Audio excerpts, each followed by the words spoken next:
Another week, boys, and another TWAB. This week at Bungie, we want to acknowledge the horrific events in Uvalde, Texas earlier this week. We are all shocked and saddened by this unprovoked madness, and our hearts go out to the victims and their families. It's our hope that games and supportive communities can provide respite, and we encourage everyone to prioritize their own mental health needs right now, whether that means gaining comfort from your hobbies or taking a break to focus on yourself and your loved ones. Take care of one another. Finally, we also want to provide some resources to help with mental health. NAMI, the National Alliance on Mental Illness, provides education support, advocacy, and public awareness so that all individuals and families affected by mental illness can live fulfilling, healthy lives. NAMI believes that our culture, beliefs, sexual identity, values, race, and language all affect how we perceive and experience mental health conditions. For members of our community who identify with the underrepresented, they can find the culture-specific resources here. And then JED, the JED Foundation, protects emotional health and prevents suicide for teens and young adults, giving them the skills and support they need to thrive. If you're in need of resources to either care for your own mental health or support a friend or family in need, we encourage you to check out the valuable information provided on their site. Horrific events, guys, that happened the other day. I have a young one. He's a little boy. He goes to school, and like your kids, completely innocent. And just like those kids that got killed, completely innocent. It's times like these that I can't help but search for solutions. My heart breaks for those families because I can guarantee it, this was the last thing they expected. They expected their kid to be coming home. Most of those families expected their children to be coming home for that summer, this being pretty much the last week of school. So the fact that this happened here, I can only imagine the regret that most of these families are feeling. Why did they drop their kid off? Why didn't they check them out early? Could they have prevented this? And I know rationally, that shouldn't be the thing you think, but that is what I would think if I was in their shoes. My heart and soul would be searching constantly to just reverse what just happened. So again, my heart breaks for those people, those parents, those kids, those siblings, everybody that was affected by this horrific act. My prayers go out to them. Solutions will be popping up on your radar as time goes on, and maybe you'll be urged to just stay in your lane, right? Look, I grew up in the South. We had a gun in every drawer of every room in our house. But I can tell you right now, I would be more than willing to take a psych evaluation test before owning any of those weapons. And before somebody jumps in this comment section and starts telling me not to get political, when you involve kids, we pass that point. It ain't about politics. Moving on, this week at Bungie, we geared up and set out to answer the ultimate question. The question that matters more than anything else. Is the moon haunted? Well, that's for you to decide. But while you're knocking that around in your noggin, we got some exciting things to share for the season of the Haunted, including preparing for the new dungeon that drops on Friday, brand new activities, and even more surprises to uncover. We know the wait was tough, but the team here could not be more excited. Sure, we've got the meme behind the new name, but this season also houses a deeper look into the minds of some of our favorite characters, while also challenging Guardians to find their courage once more and persevere no matter what, especially when facing down twisted nightmares of the past. So what are we showing off today? Well, how about we start with a second look at the trailer you've all been so patiently waiting for, and then dig in more on some gear of the season, a breakdown on how to get the Solar 3.0 fragments, shiny new ornaments inspired by the subclass upgrade, and even a little wrap surprise from one of our community members. Excited? Yeah, me too. Let's dive in, shall we? So Season of the Hype, we mean Haunted, is finally here. In addition to the new Crucible map and Rift's Return with the Iron Banner rework, which you can read all about here, Season of the Haunted comes with even more adventures to dive recklessly into. Callus is back in the spotlight as Leviathan returns and begins to wreak all sorts of havoc in the most devious of ways. We'll get to buddy up with Eris Morn to stop Callus in his quest to connect with the Witness. You remember the Witness, right? The big bad that even had Savathun running scared? Yeah, the Witness is still making its mission to become everyone's problem, which means we've got to work fast to get the answers we seek to uncover the sinister reality that lurks beneath the surface. Season of the Haunted dives deep into the philosophy of what it means to be, the duality of existence. Are you ready? Good, because it's about to get intense. With the new season comes new activities as well. Let's start with the weekly missions. Sever. Sever challenges a team of up to 3 Guardians to navigate the seedy underbelly of the derelict Leviathan to battle it out against hordes of foes to find and sever Callus's power. His connection to nightmares that he can control is strong. Sure, but we're stronger. At least we hope so. Yeah, that's actually a really cool mission, guys.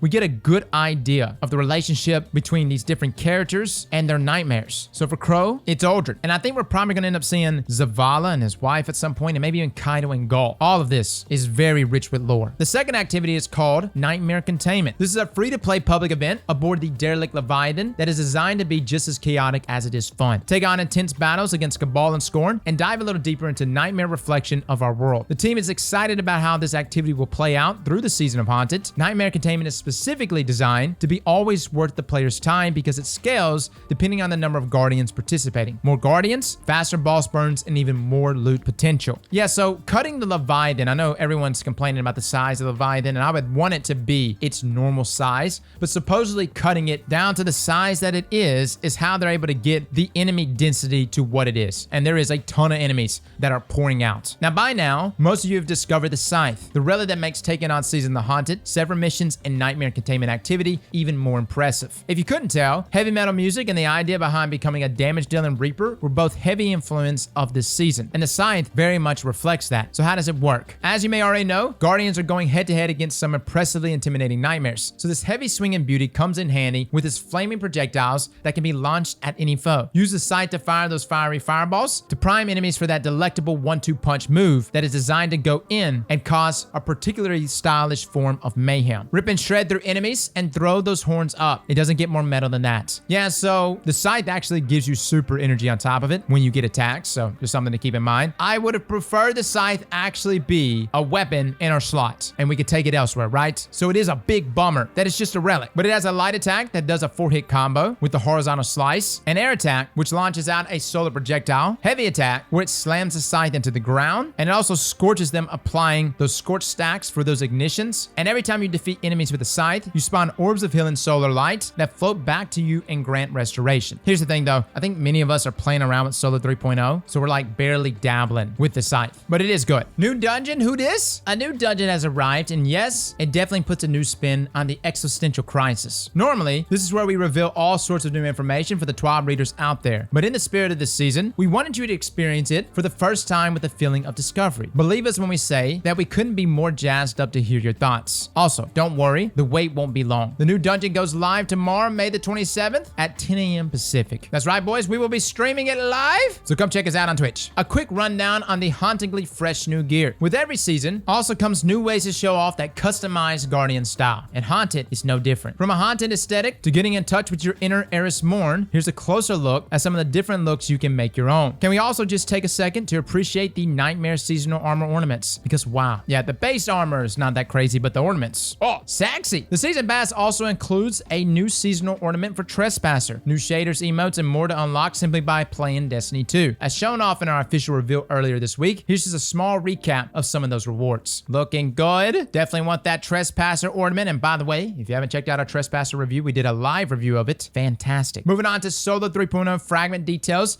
and new solar armor ornaments. Now, just like Void 3.0, aspects and fragments will be your best friend when exploring unique new playstyles, perfecting existing combat choices, or just going ham on a new iteration of a subclass that maybe hasn't fit your niche in the past. The choice to dive all in on that fiery action is yours. But, and we may be biased here, Solar 3.0 is pretty darn nifty, so we hope you check it out. Plus, you can quite literally light fire with fire. Who doesn't want that? Guys, honestly, like, I know everyone's complaining about Solar 3.0 being underwhelming. I'm getting the opposite of that. Like, it's not like cheesy, easy stuff, but it is very good. And I think the association with Void being so much superior is because last season, we had Volatile Flow. That was an artifact mod. That wasn't the subclass. Believe me, if we had Solar Flow or something along those lines, it would be super nasty. And we kind of already have that with that new incandescent perk, which by the way, we'll be talking about. Now, by now, many Guardians have already started diving into what Solar 3.0 means for the new combat possibilities. Just like Void 3.0, Solar's revamp can be done through Ikora in the tower before meditating at the kiosk nearer to lock in newly learned disciplines. You may or may not have noticed that there are a few select fragments that are locked. Don't worry, it wasn't Telesto this time. This is actually intentional. Since we're a one team, one fight type of bunch, there are 4 fragments that can be unlocked via the community working together. How? Glad you asked, dear reader. Guardians can unlock additional fragments for Solar 3.0 by completing a number of nightmare containments. Each Guardian that fights the good fight will count as a completion, so having a full fire team that is focused on the objective will benefit groups greatly. Basically, double the progression for teams of 6 versus, say, a team of 3. The goal is to hit 20 million completions as a community. When we hit that goal, those 4 Solar 3.0 fragments will be unlocked and ready to pick up from Ikora. Holy hell? No way. It's tied to containments? Thought it was going to be the dungeon. That being said, there's one thing to note about the fragments. There was some confusion during the launch of the season The Haunted, and we wanted to explain what happened and what is intentional. The 4 locked fragments were always intended for this particular community-driven initiative, but there was a small hiccup on day 1. To clarify, the 4 fragments that will unlock after the above community effort are Ember of Empyrean, Ember of Char, Ember of Ashes, and Ember of Wonder. I think Ember of Benevolence just got disabled. However, some players reported being able to receive some of these early. This is connected to something something the team found in their investigation that allowed early access for veteran players who have previously built into the solar subclass, whereas newly created guardians still have these locked. This has caused some players to unlock Ember of Ashes and Embers of Wonder, which were intended to be locked. Also, some players were unable to acquire fragments that should have been unlocked for everyone at the start of the season of Haunted. Those players are not able to receive 2 fragments, which were meant to be available on day 1, called Ember of Eruption and Ember of Searing. Yeah, so by the way, if you haven't picked it up, from what I was being told, you pick up the grenades first, meditate, and then the fragments second, and meditate a second time. That's what I was told, and that would keep you from getting locked out. However, Bungie, it almost seems like they're saying that you were locked out whether you picked it up a certain way or not. The team has made a decision that they don't want to remove any fragments from people who have unlocked them, and the goal is for all 6 fragments to unlock when we hit the community goal mentioned above. We're sure it'll happen in no time. Fire can be tamed, and apparently that is also true in Destiny 2. So what does this mean for players now? For now, we encourage players that have unlocked fragments to play around with them and experiment with different playstyles. For everyone else, we're getting closer to reaching the unlock goal, and we hope you enjoy the new season until then. For ornaments, these need no introduction. Just take a moment and feast those eyes on the latest fashion trend to hit the tower that players will be able to scoop up from tests at Eververse. Definitely some sexy armor, although I do think the seasonal ornaments are the sexiest. We'll also have some new sparrows and ships, which are looking pretty spicy. Now, Iron Banner shenanigans. In case you missed it, we previously shared a ton of news about the Iron Banner and explained some of the reasoning behind its most recent evolution. If you missed that memo, you should mosey on over to our previous breakdown right here to learn more about the specifics. But the gist is that we want to make Valis Forge's competitive event feel more like, well, an event. Because of that, we're amping up the ante and moving the event frequency to twice a season, which will be May the 31st and July the 12th. To spread the might of Iron Wolves, Valis Forge will now be front and center in Eva Levante's usual spot. We're also disabling power level, so that sweet gear you've been holding on to, you can go ahead and dust those off, aka Revoker, Recluse, Mountaintop. Yeah, Iron Banner also comes bearing a new PvP map alongside Rift. The new map, called Disjunction, will be available for all modes, though Rift is just for Iron Banner until Season 18. We think you'll enjoy this new area, and not just for the intended design that allows for more ways to strategize. Not only does it continue the Throne World theme, but it is also one of the largest maps we've ever had in PvP. It'll be a good time, but we'll also be keeping our eyes peeled for any feedback you have for us. Now, it's not a sprint, it's a marathon. You know us, we're always down for a good charity initiative, and we got even more gameplay goodness that you won't want to miss. From 12 p.m. Eastern on June the 3rd through June the 10th, we will continue on with shiny new gaming marathon stream for St. Jude's Hospital during our GCX celebration. Interested? Good. You can join in on the streaming madness right here during the official GCX stream. Some sweet prizes are on the horizon for those that want to chip in and do a little good. For those wanting a little added flair, a $20 donation to charity will land you the Spectra C emblem. A $60 donation will land you the Euclidean Theorem emblem. The best part? All proceeds go to help St. Jude in its mission to give children and their families hope and strength through trying medical times. We hope you stop by during the latest GCX celebration and enjoy the event. That's right, fellas. We'll be there. I'll even post the day we'll have a booth. If you guys want to come up, we'll have a moment to chat, even for my hunters and warlocks out there. Now, we have a number of known issues. Opulent chests not visually opening, multiple hand cannons not having a visual scope, the Solo Hunter's Acrobat Dodge displays the Fist of Havoc icon. And dude, I noticed that. I was like, okay, maybe that was intentional. Gunsmith weapons don't have masterwork slots on them. The bait and switch enhanced raid perk isn't working as intended. Telesto's causing crashes when players interact with Banshee. No, we aren't kidding. Lol. Some new armor and older perks are showing watermarks instead of their proper icons. The Artifice armor from Grass of Avarice Dungeon have lost their extra mod slots, so it hasn't for me, but I do know a lot of people were coming to the stream and saying that it lost that extra mod slot. Players are also experiencing lower frame rates. Trespasser Exotic is not appearing in collections, so please do not delete it. The Telesto held by Banshee 44 disappears at random. Terrifying? So yeah, a number of known issues. Hopefully Bungie addresses those quickly. Now, Guardian Games Cup shenanigans. We tried something new this time around with Guardian Games by adding an element of real-life friendly completion. It was a blast seeing communities rally together for their favorite content creators, and we aim to do more things like this in the future. But for now, we're sure you're interested in one thing. Who won? International Publishing's Joanna Chen is here with a quick breakdown of the events, with a full blog post dropping this week with more fun stats. Take it away, Joanna. So from Joanna, after 3 exciting weeks, the Guardian Games are over, and we have the winners of the inaugural Guardian Games Cup Activity 2. Massive thank you to the 42 teams from around the world who joined in the fun and games, and to all of you for supporting favorite teams and raising over $222,000 for direct relief in partnership with Bungie Foundation. Here's a look at the teams that put it all on the line for their class. Guardian Games Cup winner Eclipse, led by Andy Edition. Warlock winner Icarus Bangers and Dash, led by Fallout Place. Titan winner Punchy Boys, led by Butters. winners. Hunter winner, Bulletproof, led by Zoe. Congratulations to those guys. You get a cup. Now, the team that raised the top amount is Team Punch a Bunch, led by Dado himself, with a whopping 30,150 raised. That was us. Just saying, that was our squad, right? We did not contribute to any cheese. We'll be receiving a custom art piece from Firion. Nice. Can I get just Savathun, but like from behind? And then she's like looking over her shoulder with a surprised face. I would love that. Now, before we let you go, we've got some exciting things coming down the pipeline, including Solstice of Heroes, now simply called Solstice, dropping in July alongside our annual Bungie Day celebration. We'll have more details on both of those events in the near future. But for now, we've got some existential dread to conquer and some nightmares to face. We have been loving all the feedback and excitement you've been sharing. It's been great to see Guardians worldwide severing the nightmares and facing the next step of the Destiny 2 journey. From cosmic horror to the duality of human experience, our grief, our individual trials and tribulations, our hope. These are heavy themes that we wanted to provide a heads up on, but each thematic thread weaves into a beautiful story that we can't wait to watch you all experience as this tale unfolds. We're just getting started, so hold on to your butts, Guardians. It's going to be one heck of a ride. While you do dive all in, just a friendly reminder to drink your water, take your vitamins, and put your kindest foot forward. We've got some nightmares to confront. I should go. Love, Hippie. All right, guys, that is your TWAB for this week. No lie, the story so far has been very interesting, right? Especially that dialogue and containment. Like, after you loot the chest, you get to see the nightmares talking and like people's reaction. Kaido, Crow, their relationships, and it's really interesting. Also, Crow and Amanda Holiday were dating, and she left him. So if you see Crow on the street, buy that man a drink. Fellas and ladies, thank you all for coming and watching, and as always, Slap that like button like your mama told you right.